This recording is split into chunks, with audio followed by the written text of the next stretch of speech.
One of the most recent updates in the last couple of months to Google Sheets is the change to how you can do drop downs in a cell. So drop downs are really useful when you need to select from a list and you don't have to type it in all the time, or if it's important that you spell it the right way every time, like a name. So if you want to be able to use that information later, like say do a filter, do a count, it's really useful to have the same spelling every single time, which means that you don't want people to screw it up when they enter it in, or if it's just to make it quicker for you. So drop downs are a very simple thing to do. So let's say this is like a sheet I'm using with students to track their progress on a project and figure out what feedback to give them. So what I want to do is I want to be able to add a drop down here. Now I could just click this cell, right click, and I will see drop down. It used to be under view more cell actions, and then you saw data validation. That's the old way of doing it. They kind of brought it out. It's still in there. It's just that this is a quicker way of getting to it. Now I could also go to insert and click drop down, but I'm going to go and select a group of cells. Let's say I need to have at least that many cells for the drop down. I can always add more later. Again, I'm going to right click, but again, I could go to insert drop down.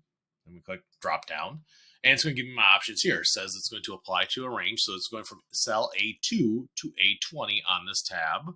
And my criteria is drop down. And then here, I can manually enter the options, and I can even color code this. So this would be great for like if I actually wanted to color code the progress.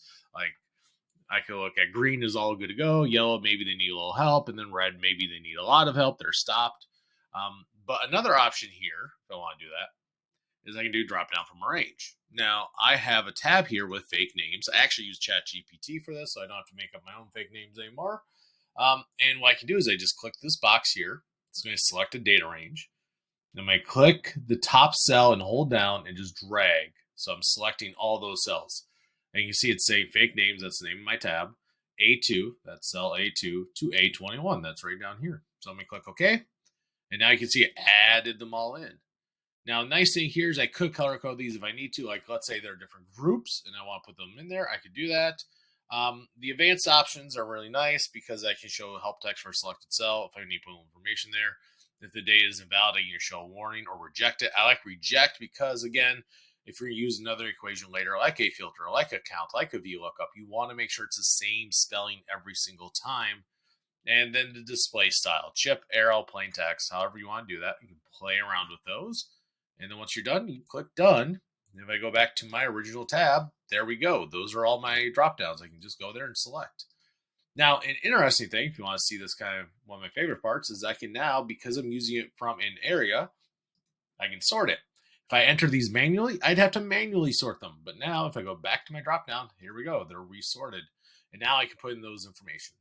Now, if I need to edit this later on, I just click on this. Again, it's under data validation rules. I can even apply this to more cells. Let's say to go all the way down to row 30, then bam, there we go. I need more. I just add it like that.